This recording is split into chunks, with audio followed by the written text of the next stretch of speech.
Hello everyone, नमस्कार। स्वागत है आप सभी का लोताजी क्लासेस के बीए प्लेटफॉर्म पर। बीए सेकेंड ईयर में पॉलिटिकल साइंस में पॉलिटिकल थिंकर्स पर हमारा सेशन चल रहा था, जिसमें दोस्तों अभी तक हम 21 लेक्चर कंप्लीट कर चुके हैं। इससे पहले जस्ट पहले लास्ट लेक्चर हुआ था कार्ल मार्क्स पर, ठीक है, जो कि कार्ल मार्क्स का पहला भाग था। हम प्रारंभ में ही आपको बता चुके थे कार्ल मार्क्स पर 4 भाग में ये पूरा टॉपिक कंप्लीट होगा। यह सेकंड भाग है इसका, जिसमें कार्ल मार्क्स पर आज हम बात करेंगे इतिहास की आर्थिक व्याख्या की, कि कार्ल मार्क्स ने किस प्रकार से इतिहास की आर्थिक व्याख्या प्रस्तुत की है, और जिसे हम अन्य नाम से भी जानते हैं आर्थिक नियतिवाद के नाम से। किस नाम से? आर्थिक नियतिवाद से। चलिए शुरुआत करेंगे दोस्तों। शुरू करें उससे पहले 10 से 15 सेकंड में आपको एक अनाउंस के लिए लेना चाहूंगा, जो प्रत्येक सब्जेक्ट में अभी लेते आ रहा हूं, क्योंकि आप लोगों के लिए आवश्यक है। आप लोगों के लिए आवश्यक है जो भी दोस्त प्रतियोगी परीक्षाओं की तैयारी कर रहे हैं और वो चाहते हैं कि सभी कॉम्पिटिटिव एग्जाम के सभी सब्जेक्ट अर्थात लगभग 10 सब्जेक्ट वो हमारे साथ पढ़ना चाहते हैं, चाहे फिर वो संविधान हो, जियोग्राफी हो, हिस्ट्री हो, या कोई सा भी कॉम्पिटिटिव एग्जाम का सब्जेक्ट हो, सभी सब्जेक्ट दोस्तों हमारे द्वारा ही वहां पर पढ़ाए जाएंगे। उसके लिए नया चैनल बना दिया गया आप लोगों के लिए यूट्यूब पर, जिसका नाम है प्रज्ञान हिंदी। क्या नाम है? प्रज्ञान हिंदी। डिस्क्रिप्शन में उसकी लिंक मिल जाएगी, वहां से भी आप उसे ज्वाइन कर सकते हैं। पूरी तरह निःशुल्क है, कोई फीस नहीं है, ना लेक्चर की फीस दी जाएगी, देनी होगी आपको, और ना ही कोई नोट्स की फीस देनी होगी, ठीक है ना। चलिए, ये 34 यूनिट का पहला टॉपिक चल रहा है, आप सभी को पता है। तो आइए जरा इसके सारांश को हम क्षणिक देख लेते हैं, 2 मिनट देख लेते हैं इसके सारांश को दोस्तों। सारांश के अंतर्गत हम क्या क्या पढ़ने वाले हैं इसमें, तो हम बात करेंगे। देखिए, कार्ल मार्क्स की सामान्य धारणा के बारे में हम कल जान चुके थे। उनकी जो समाजवादी धारणा थी, जो वैज्ञानिक समाजवादी धारणा थी, उसके बारे में हमने कल बहुत अच्छे से डिस्कस किया था। आज हम बात करेंगे उनके ही द्वारा, कार्ल मार्क्स के द्वारा इतिहास की किस प्रकार से उन्होंने आर्थिक व्याख्या की है, जरा उसको देख लेते हैं। चूंकि इसी का एक छोटा सा पार्ट, एक बेसिक सा पार्ट जो है हमने कल के लेक्चर में भी देखने का प्रयास किया था, और मैंने कल आपको बोला भी था कि कुछ सिद्धांतों पर हम पर्टिकुलर बात करेंगे, तो उनमें से उनका यही एक सिद्धांत है, आर्थिक व्याख्या वाला। इतिहास की आर्थिक व्याख्या वाला एक इंपॉर्टेंट सिद्धांत है। इसको पूरे विस्तार से हम उसको आज यहाँ पर समझने जा रहे हैं। तो इसके अंतर्गत 2 चीजें देखेंगे दोस्तों। हम सबसे पहले इसकी व्याख्या देखेंगे, सबसे पहले व्याख्या पर बात करेंगे, और उसके बाद में उसकी आलोचना, ठीक है ना। तो आइए, इतिहास की आर्थिक व्याख्या क्या होती है उसको हम समझते हैं, उसके बाद उसकी आलोचना को भी देखते हुए चलेंगे। आइए, सबसे पहले दोस्तों हम बात करेंगे, जैसा कि कल ही मैंने आपको बताया था, कल हमारी बात हुई थी कि मार्क्स ने पूरे इतिहास को 6 खंडों में विभाजित किया था। कितने भागों में? 6 भागों में बांटा था। वो 6 भाग कौन कौन से थे दोस्तों? ये आदिम साम्यवादी अवस्था, दास अवस्था, सामंतवादी अवस्था, पूंजी अवस्था। इसमें से 4 भागों पर हम ये डिस्कस करेंगे। आगे चलकर इसमें देखेंगे दोस्तों 6 भाग, इसमें से 2 भाग चलिए आगे देख लेंगे, यहाँ पर हो सकता है मिस हो, ठीक है। आगे इसको कंप्लीट करते हुए चलेंगे, ठीक है। तो इनको समझने का प्रयास करेंगे। देखिए, ये चारों भाग जो आपको दिख रहे हैं, डिस्प्ले हो रहे हैं, ये चारों भाग एक दूसरे से कनेक्टेड है। एक के बाद दूसरे का क्रम, दूसरे के बाद तीसरे का क्रम, इस प्रकार से क्रम चला हुआ है इसमें, है ना। इतिहास की हम बात कर रहे हैं। तो इस इतिहास को पूरे इतिहास को इन्होंने जो कालखंडों में तोड़ा है, तो किस आधार पर तोड़ा है, इनको अंदर चल के ही इसको बहुत अच्छे समझ पाएंगे। और इनकी हेडिंग से आप समझ सकते हैं कि किस किस प्रकार से इन्होंने तोड़ा हो। देखिए, जब पहली बात कर रहा है कि आदिम साम्यवादी अवस्था, आदिम साम्यवादी अवस्था का मतलब क्या हुआ दोस्तों, कि जब मनुष्य जाति का प्रारंभ हुआ था उस समय की ये बात कर रहा है। दूसरे में बात करेंगे दास अवस्था, फिर सामंतवादी अवस्था, और फिर पूंजीवादी अवस्था, ठीक है ना। तो चलिए एक एक करके दोस्तों इनको हम समझेंगे। सबसे पहले हम यह देखेंगे, देखिए यहाँ पर भी 6 अवस्थाएं लिखी हुई है, 2 शायद मिसप्रिंट है, तो हम आगे इसको समझ लेंगे, देख लेंगे आगे स्लाइड में। 6 ही हमको पढ़ने को मिलेगी, देख लेते हैं एक बार आप। जी हाँ, ठीक है। इसमें 6 की हम बात करेंगे। वहां पर एक्चुअली समाजवादी समाज और सर्वहारा वर्ग का दिनक तंत्र, ये 2 पॉइंट वहां पर मिस है। आगे पीडीएफ में आप चाहे तो इनको ज्वाइन कर सकते हैं, नहीं तो आपको वैसे तो आपको 6 ही, पूरे 6 भाग ही आपको पूरे इतिहास पर पढ़ने को मिलेंगे यहाँ पर, ठीक है ना। आइए, तो इसको शुरू करें उससे पहले कुछ शब्दों के माध्यम से हम इसको समझ लें कि ये एक्चुअल में इतिहास की आर्थिक व्याख्या है क्या। मार्क्स किसे कहना चाहता है, कि इतिहास की आर्थिक व्याख्या किसको बताना चाहता है ना। तो इसका पूरा क्रम एक बार समझना ही पड़ेगा हमको, उसके बाद ही हम इसे स्टार्ट करेंगे कि जिस प्रकार से उन्होंने बांटा है ना। तो आइए सबसे पहले हम इसके एक बार थ्योरेटिकल रूप से इसको समझ लेते हैं, उसके बाद में हम इसका जो है एक व्यवहारिक पक्ष समझते हुए चलेंगे, जिससे पूरा कंसेप्ट एकदम क्लियर हो जाए। जरा पीडीएफ को पढ़िए एक बार। इतिहास की प्रत्येक घटना का निर्धारण आर्थिक शक्तियों द्वारा होता है। इतिहास में जो कुछ हुआ है या होता है वह सब आर्थिक परिवर्तनों का परिणाम है। इसलिए हमें किसी भी राजनीतिक संगठन की जानकारी के लिए उसके आर्थिक ढांचे का ज्ञान होना जरूरी है। अब देखिए जरा यहाँ पर पहली लाइन में इन्होंने क्या कहा।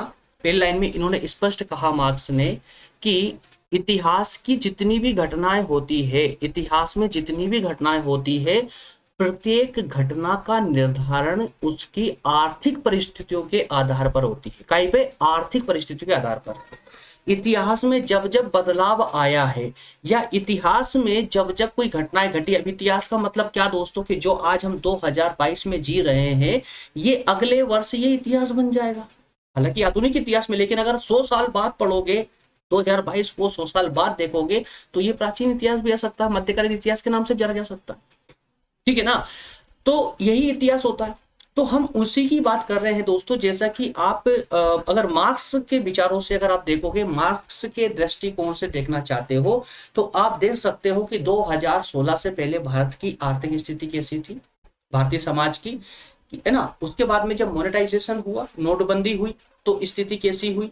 उसके तुरंत बाद में जब जीएसटी आई, तो स्थिति कैसी हो चुकी थी। इसके बावजूद 2020 में जब कोरोना काल आया, तब आर्थिक स्थिति कैसी हुई। तो हर वक्त जब जब ये घटनाएं घटी आर्थिक रूप से, तब हमारी समाज में एक नई धारणा पनपी, और एक तरह से एकदम समाज ही पूरा उसका ढांचा बदलने लगा, मतलब उसमें परिवर्तन होने लगा, लोगों के जीवन यापन करने के स्तर में परिवर्तन होने लगा, आर्थिक परिस्थितियों में उत्पन्न हुआ। समाज की जितने भी स्तर है, हर स्तर पर इसका प्रभाव देखने को मिला। तो यही मार्क्स का कहना था कि भाई इतिहास में जितनी भी घटनाएं होती है, प्रत्येक घटना में आर्थिक तत्वों का ही महत्वपूर्ण योगदान होता है। तो इतिहास में जो भी कुछ हुआ है या जो भी कुछ होता है, वह सब आर्थिक परिवर्तनों के कारण ही होता है। किसने कहा? ये मार्क्स ने कहा। तो इसलिए अगर हम किसी भी राजनीतिक संगठन को बहुत अच्छे से समझना चाहते हैं, तो उस राजनीतिक संगठन की आर्थिक परिस्थितियों को समझना, आर्थिक कंडीशन को समझना सबसे ज्यादा जरूरी है। ठीक है ना। तो सभी मनुष्यों को जीवित रहने के लिए भोजन चाहिए। देखिए अब उन्होंने एग्जाम्पल भी दिया, यहाँ पर क्या बोला कि प्रत्येक मनुष्य को जीवित रहने के लिए क्या चाहिए भाई? भोजन चाहिए। और भोजन प्राप्त करने के लिए क्या चाहिए? साधन चाहिए। साधन कौन से हो जाएंगे? भूमि, पूंजी, श्रम, ये सब क्या हो जाएंगे? साधन हो जाएंगे। परंतु साधन हमेशा एक जैसे नहीं रहते हैं। जी हाँ, साधन हमेशा एक जैसे नहीं रहते हैं, उनमें परिवर्तन होता रहता है। इन परिवर्तनों से ही समाज का राजनीतिक और सामाजिक परिवर्तन भी प्रभावित हुआ है। बिल्कुल सही, ये तो है ना भाई। जैसे जैसे समाज में देखिए, जैसे जैसे साधनों में परिवर्तन होगा, साधन जैसे कि अब आज टेक्नोलॉजी अपना एक अच्छे से रूप में आ चुकी है, लगभग प्रत्येक व्यक्ति आज टेक्नोलॉजी का इस्तेमाल कर पा रहा है। तो अभी से कुछ साल पहले की अगर हम बात करें, तो टेक्नोलॉजी नहीं थी, या ना के बराबर थी, प्रत्येक व्यक्ति इससे परिचित नहीं था, है ना। तो क्या हुआ? साधन में परिवर्तन हुआ, तो समाज में भी परिवर्तन हो गया, समाज में भी परिवर्तन हो गया, है ना। तो यही हम मार्क्स का कहना है। तो मार्क्स ने अपनी इसी आर्थिक व्याख्या के आधार पर ही समकालीन उनके समय का जो उसके समय में उन्होंने इतिहास को 6 भागों में बांटने का प्रयास किया। 6 अवस्थाएं बताई है पूरे इतिहास की, कि जो भी इतिहास रहा है उसकी 6 अवस्थाएं रही है। उन 6 अवस्था को एक एक करके अब हम यहाँ समझेंगे। तो कृपया करके दोस्तों क्रम ना तोड़े, क्रम मत तोड़ना, क्रम से इसको समझते हुए चलना है आप लोगों को। ठीक है ना, क्रम से समझते हुए चलना है। चलिए, सबसे पहली अवस्था है आदिम साम्यवादी अवस्था। क्या है आदिम साम्यवादी अवस्था? एक मिनट कैमरा चेक कर ले दोस्तों, कैमरा चेक कर ले, कभी कभी हैंग होने की समस्या रहती है। ओके, चल रहा है अभी तक, तो चलते रहना भाई। चलिए अब थोड़ा पानी भी पी लेते हैं।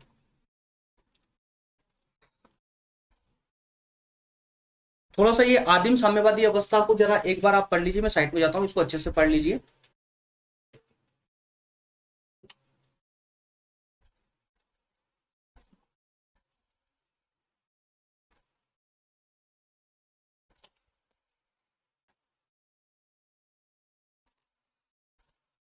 हो गया? चलिए अब इसको जरा समझते हैं। आदिम साम्यवादी अवस्था क्या थी? आदिम साम्यवादी अवस्था ये पहली स्टेज है ना, मार्क्स के अनुसार उनके इतिहास की पहली अवस्था है। मार्क्स का कहना है कि इस युग में मनुष्य प्रकृति के आश्रय में रहता था। मनुष्य का रहता था, प्रकृति के आश्रय में रहता था। कंद मूल फल आदि ये सब खा करके, शिकार करके और अपना जीवन यापन करता रहता था। तो ये मनुष्य की प्रारंभिक अवस्था ही थी, जैसा कि यहाँ आदिम शब्द से ही स्पष्ट हो रहा है, आदिम शब्द से, ठीक है ना। तो मनुष्य की आवश्यकताएं बहुत कम थी अर्थात सीमित थी। साधन बहुत ज्यादा थे, प्रचुर थे। व्यक्तिगत संपत्ति नहीं थी, कोई किसी का मालिक नहीं था, कोई मजदूर नहीं था। यह समाज शोषण से पूरी तरह मुक्त था, सब समान थे, कोई किसी का शोषण करने की स्थिति में नहीं था। इसलिए मार्क्स द्वारा इसे साम्यवादी अवस्था कहा गया। मनुष्य का जो प्रारंभिक काल था उसे कार्ल मार्क्स ने साम्यवादी क्यों कहा, साम्यवादी अवस्था क्यों कहा? उसके पीछे कारण यही है कि व्यक्ति जब शुरू में जब आदिम काल में जब व्यक्ति धीरे धीरे जीवन यापन करना सीख रहा था, उस समय उनकी आवश्यकताएं बहुत ज्यादा, बहुत ही कम थी, बहुत कम आवश्यकताएं थी, लेकिन साधन प्रचुर मात्रा में उपलब्ध थे। उनको बस उनका इस्तेमाल करना नहीं आता था, है ना। तो इस कारण से क्या हुआ कि वहां पर कोई वर्ग वर्ग भेदभाव नहीं था उस समाज में। कोई धनी वर्ग नहीं था, कोई गरीब वर्ग नहीं था, सब एक समान थे, अर्थात मजदूर या श्रमिक लोग थे, ठीक है, जो कंद मूल फल ये सब खा करके या शिकार करके अपना जीवन यापन करते थे। तो वहां पर कोई किसी का शोषण नहीं कर रहा था, शोषण से मुक्त था पूरी तरह समाज। इसी कारण से उन्होंने इसको साम्यवादी अवस्था कहा है, साम्यवादी अवस्था कहा है। क्लियर हुआ ये वाला, है ना। अब इसके बाद का जो पड़ाव आता है उनके अनुसार इतिहास में, वो पड़ाव रहता है दास अवस्था का। किसका? दास अवस्था का। तो दोस्तों दास अवस्था के अंतर्गत उनका कहना था, दास अवस्था के अंतर्गत, कि जब इसके बाद में, कौन सी अवस्था के बाद में? आदिम अवस्था के बाद में, जब जनसंख्या बढ़ने लगी तो मनुष्य की आवश्यकताएं भी बढ़ने लगी। अब जब जनसंख्या बढ़ी, मनुष्यों की आवश्यकताएं बढ़ने लगी, भूख बढ़ने लगी, तो भूख समाप्त करने के लिए उत्पादन को भी तो बढ़ाना पड़ेगा। तो उत्पादन में विकास हुआ। जब उत्पादन बढ़ा तो कृषि व्यवस्था भी अपने उत्कृष्ट रूप में सामने आई। जब कृषि व्यवस्था आई सामने तो भाई भूमि का महत्व पता चला, भूमि महत्व पता चला, तो भूमि पर भूस्वामी उत्पन्न हुए, है ना। मतलब भूमि पर जो है अधिकतम लोगों का अधिकार करने लगे। जो अधिकार कर रहे थे वो भूस्वामी कहलाए। जिनके अधिकार में अधिक भूमि आ गई वो भूमि के स्वामी कहलाए, ठीक है। और जब भूमि के स्वामी बन गए तो जिनके पास भूमि नहीं थी वो क्या बनेंगे? वो दास बनेंगे, मजदूर बनेंगे। तो जब ये वर्ग आया तो इसमें दो वर्ग बन गए, इसमें समाज में दो वर्ग बन गए। और दो कौन कौन से भाई? स्वामी और दास वाला वर्ग बन गया। क्लियर है? तो ये दास अवस्था का जस्ट दूसरा स्टेप, दास व्यवस्था की यहां से स्टार्ट हो चुकी थी। दास व्यवस्था के रूप में ये पहला वर्ग आया। अब इसके बाद में फिर अब बात आती है सामंतवादी अवस्था। सामंतवादी अवस्था कैसे आएगी दोस्तों? कि जब कृषि का विकास होने लगा, भूमि पर अधिकतम लोग, भूमि पर जो है भूमि स्वामियों का अधिकार होने लगा, तो उस समय में अब धीरे धीरे जनसंख्या तो बढ़ी रही थी, उनकी आवश्यकता भी बढ़ रही थी, लेकिन भूमि पर तो अब एक तरफा अधिकार हो चुका था भूस्वामियों का, है ना, धनी वर्ग लोगों का। तो अब क्या हुआ कि अब उस समय में क्या हुआ? कृषि ही एकमात्र साधन बन गया था अपना भरण पोषण करने के लिए, जीवन यापन करने के लिए। सबसे बड़ा साधन कौन था? कृषि बन गया, ठीक है ना। तो कृषि सबसे प्रमुख साधन बनने के कारण ही जो शक्तिशाली लोग थे वो उन्होंने अधिक भूमि हड़प ली। तो वो जिनके पास में अधिक भूमि थी, जो भूस्वामी थे, वही लोग आगे चल करके क्या कहलाए? सामंत लोग कहलाए, सामंत कहलाए। और उन लोगों ने, अब चूंकि हालांकि जो सामंत लोग थे अब पूरी भूमि पर तो स्वयं तो खेती करते नहीं थे या कर भी नहीं सकते थे, तो उन्हें खेती करने के लिए कुछ मजदूर या किसान चाहिए थे। तो उन्होंने अपनी भूमि के छोटे छोटे टुकड़ों को भूमिहीन लोगों को, अर्थात भूमिहीन किसानों को बांटना प्रारंभ कर दिया कि वो कृषि करेंगे, आधा भाग स्वयं रखेंगे, आधा भाग उनको देंगे। इस प्रकार से उन्होंने कृषि करवाना चालू कर दिया। तो अब जब ये चीजें आई, तो ये सामंतवादी अवस्था जब आई तो इसमें भी दो वर्ग यथावत बने रहे। अब यहाँ पर सामंत अर्थात पूंजीवाद का, पूंजीपति लोगों का, और एक तरफ जो है भूमिहीन किसानों का, यहाँ पर भी दो वर्ग निरंतर बने रहे। जैसे कि प्रथम सेकंड स्टेज में दास और मालिक और दास का बन गया था, स्वामी और दास का वर्ग बना। उसके बाद में सेकंड थर्ड में अब यहाँ पर सामंत और किसान आ गए, सामंत और किसान आ गए, ठीक है ना। तो अब ये वर्ग भेद का जो उत्पन्न, जो शुरुआत हुई, अब ये इसके बाद में अब स्टेज आती है मार्क्स के अनुसार कौन सी? पूंजीवादी अवस्था की। अब पूंजीवादी अवस्था की अब देखिए क्या हुआ। कृषि अब एकमात्र साधन बन चुका था काय का जीवन यापन का, भरण पोषण का। ठीक है, लेकिन अब जो स्थिति उत्पन्न हो रही थी, अब हुआ क्या कि वो समाज आगे बढ़ती गई, उसमें विकास होता गया। अब यहाँ पर औद्योगिक क्रांति हो गई। क्या हुआ? औद्योगिक क्रांति हो गई। अब औद्योगिक क्रांति होने से नए नए उद्योग धंधे पनपने लगे, नए नए उद्योग जो है अस्तित्व में आने लगे। उत्पादन अब मजदूरों की जगह मशीनों से होने लगा। कृषि का महत्व अब कम होने लगा। क्यों? क्योंकि अब उद्योगों की स्थापना हो चुकी थी, तो कृषि की ओर लोग कम उन्मुक्त हो रहे थे, बल्कि अब किस ओर जा रहे थे, जो है अब उद्योगों की ओर वो ज्यादा रुख कर रहे थे। तो इस काल में सामंत जो सामंत थे, पिछले स्टेज में जो सामंत लोग थे, वो कौन बन गए? उद्योगपति बन गए। और जो उस समय जो भूमिहीन किसान थे, अब वो यहाँ पर आकर मजदूर बन गए। ठीक है ना? तो भूमिहीन किसान वहां पर भी शोषित हो रहा था, उनका वहां पर भी शोषण किया जा रहा था। अब बस ये कि उस व्यवस्था से निकल कर के अब उनका शोषण उद्योगों में हो रहा है ना? काम से ज्यादा जो है तनख्वाह से ज्यादा काम लेना, है ना? तो वही भूमिहीन किसान शहरों में आकर के ये क्या बन गए? श्रमिक बन गए, मतलब मजदूर बन गए। ठीक। अब इसके बाद में एक और व्यवस्था आती है। अब देखिए, अब यहाँ पर क्या हुआ, एक तरफ उद्योगपति, दूसरी तरफ श्रमिक। कौन श्रमिक? उद्योगों में काम करने वाले। अब क्या होगा, अब मार्क्स के अनुसार ये हुआ कि अब मजदूर भले ही वहां किसान के रूप में भी शोषित हो रहा था, यहाँ पर मजदूर के रूप में भी शोषित हो रहा है, लेकिन अब उद्योगों में आने से क्या हुआ कि अब मजदूर संगठित होने लग गए। उद्योगों में बहुत सारे मजदूर काम कर रहे हैं, सब संगठित होने लग गए, उनकी यूनियन बनने लगी। अब संगठित होने से उनमें आत्म भावना का जो है संचार होगा श्रमिकों में, और आत्म भावना का संचार होने से अब वो श्रमिक के विरुद्ध क्रांति कर पाएगा, श्रमिक के विरुद्ध लड़ पाएगा। और लड़ने के कारण ही वो जो पूंजीपति वर्ग है वो हार जाएगा, वो श्रमिक जीत जाएंगे। उनके जीतने के बाद ही सर्वहारा वर्ग का अधिनायकवाद आएगा। कौन आएगा? सर्वहारा वर्ग का अधिनायकवाद आएगा। ठीक है ना? तो इस प्रकार से दोस्तों यहाँ पर सर्वहारा वर्ग का अधिनायक, देखिए साम्यवादियों के अनुसार, साम्यवादियों ने क्या कहा है कि रूस और चीन संसार के सभी साम्यवादी और संसार जितने भी साम्यवादी देश है, इनमें इस समय जो है सर्वहारा वर्ग का ही अधिनायकवाद है। रूस में, चीन में सर्वहारा वर्ग का ही अधिनायकवाद है। पूंजीपति वर्ग वहां नहीं मिलेंगे, याद रखिएगा आप इसको ना। चलिए, इसके बाद नेक्स्ट एंड लास्ट है समाजवादी समाज की स्थापना। अब जब ये संघर्ष समाप्त हो जाएगा, श्रमिक अधिनायकवाद की स्थापना हो जाएगी, तो अब क्या होगा, पूरी तरह से उस राज्य में, उस देश में जो है समाजवाद की स्थापना हो जाएगी। जब सभी राज्यों में सर्वहारा वर्ग का अधिनायकत्व स्थापित हो जाएगा, तब किसी भी राज्य में पूंजीपति नहीं रहेंगे, वो सभी राज्यों में श्रमिक रहेंगे। तब फिर राज्य की सीमाओं की जरूरत भी नहीं पड़ेगी, और राज्य जो है पूरी तरह से विलुप्त हो जाएंगे, और पूंजीपति वर्ग भी विलुप्त हो जाएगा। संसार में एक ही चीज बचेगी, और वो बचेगी श्रमिक, अर्थात कि राज्य विहीन राज्य विहीन और वर्ग विहीन समाज। कौन? राज्य विहीन और वर्ग विहीन समाज। में मार्क कर देता हूं, राज्य विहीन और वर्ग विहीन समाज।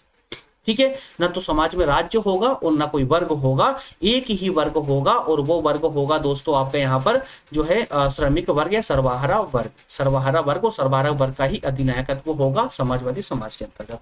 क्लियर हुआ कि नहीं हुआ? 6 स्टेप पूरी इतिहास की, आर्थिक महत्व की, आर्थिक व्याख्या की। क्लियर है ना दोस्तों? समझ आई अच्छे से? आई हो तो प्लीज कमेंट करके जरूर बताइएगा। कमेंट करके यस जरूर लिख दिया करें, जिससे मुझे समझ आ जाए कि हाँ, आप लोगों को मेरे द्वारा पढ़ाया गया डाटा समझ आ रहा है, आपके लिए क्लास काफी हेल्पफुल हो रही है। ज्यादा लिखने का नहीं बोल रहा हूँ, सिर्फ यस 3 अक्षर लिखने आपको, यस। ठीक है, चलिए अब नेक्स्ट पर बात करेंगे दोस्तों। अब हमारा सेकेंड पॉइंट की बात करेंगे। सेकेंड में है इसकी आलोचना समझनी है हमको। आलोचना, ठीक है। आलोचना के अंतर्गत 5 पॉइंट इनके आलोचकों ने लिया है। अब देखिए, एक बात हमेशा याद रखना, जब भी एक नया कुछ भी नया कार्य करने जाओगे, कोई भी बता रहा हूं मैं, कोई भी व्यक्ति जब कोई नया कार्य करेगा, एकदम एक नया एक्सपेरिमेंट जब होता है किसी भी क्षेत्र में, किसी भी कार्य को लेकर के, तो वहां पर क्या होता है कि जब वो कार्य एकदम नई सी चेतना सी आती है, नए विचार एकदम आते हैं, तो समाज उसको इतनी आसानी से नहीं अपनाती है।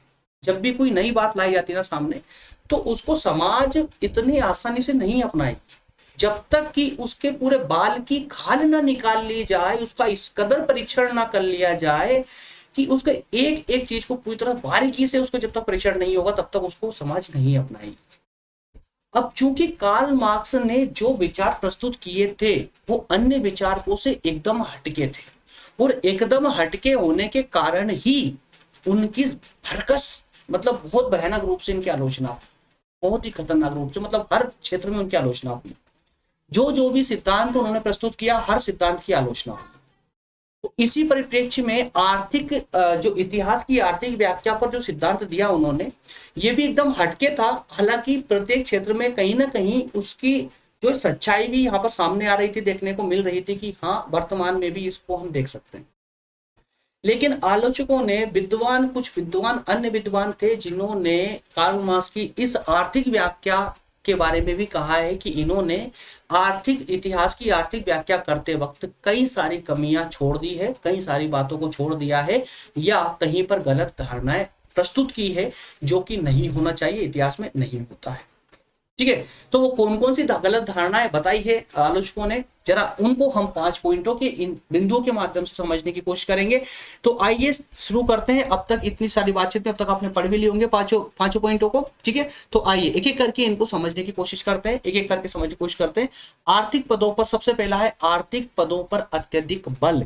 आर्थिक पदों पर अत्यधिक बल। अब आप दोस्तों कार्ल मार्क्स का सेकेंड लेक्चर ये देख रहे हैं तो अब तक आप बहुत अच्छे से समझ चुके होंगे कि कार्ल मार्क्स ने शुरू से ही अपने पूरे विवरण के अंदर आर्थिक तत्वों को ही महत्व दिया है। और आर्थिक तत्व क्या होते हैं प्रथम लेक्चर में बहुत अच्छे से मैंने आपको समझा भी दिया था, है ना। उन्होंने हीगल ने जो कहा था कि भाई विचारों के द्वारा समाज का विकास होता है, तो कार्ल मार्क्स ने स्पष्ट बोल दिया था कि नहीं साहब, विचारों के द्वारा कोई समाज का विकास नहीं होता, बल्कि समाज का विकास होता है आर्थिक तत्वों से, आर्थिक तत्वों से। ठीक है ना, तो उन्हीं आर्थिक तत्व मतलब समझो ना यार, भौतिक तत्व, आर्थिक तत्व। ठीक है ना, तो आर्थिक तत्व का व्याख्या में हमने पूरा उसको एग्जाम्पल के द्वारा पढ़ा था। उसको प्रथम लेक्चर को नहीं देखा तो जरूर देखिए उसको। शुरुआत से कोई भी टॉपिक पढ़े ना, शुरुआत से पढ़ा करें जिससे कि पूरा समझ आए, है ना। इतने समझदार तो आप हो यार कि बार बार बोलने की आवश्यकता नहीं पड़नी चाहिए। आप बहुत अच्छे जानते हो कोई बुक है, आपको टॉपिक पढ़ना है, भाई बीच में से खोल के बैठ जाओ, पूरा समझ आएगा आपको। प्रारंभ शुरू से पढ़ोगे तो उसकी पूरी व्याख्या से लेकर के एंड निष्कर्ष तक पढ़ोगे, तब जाके आपको पूरा टॉपिक क्लियर होगा ना। तो उस हिसाब से पढ़िए इसको भी, है ना। ये सेकंड भाग है भाई, इसको तो फर्स्ट भाग देखना पहले जरूरी है। ठीक है, तो आइए सबसे पहले हम बात करेंगे आर्थिक पदों पर अत्यधिक बल। तो आप सभी को पता है कि कार्ल मार्क्स ने शुरू से ही अपने पूरे सिद्धांत में आर्थिक पदों को सबसे ज्यादा बल दिया है। जो आलोचकों ने कहा है कि जो ये सही नहीं है, कहीं ना कहीं जो है इसमें विचारों का भी बहुत अत्यधिक महत्व है। विचारों के अलावा और भी कुछ पक्ष है जिनका महत्व अत्यधिक होता है, अत्यधिक होता है। और वो कौन कौन से विचार हो सकते हैं दोस्तों, कौन कौन से विचार हो सकते हैं, चलिए एक बार स्लाइड को पढ़ते हैं, पूरा क्लियर हो जाएगा। मार्क्स ने समाज के राजनीतिक, सामाजिक और वैधानिक ढांचे में आर्थिक तत्व को आवश्यकता से अधिक महत्व दिया है।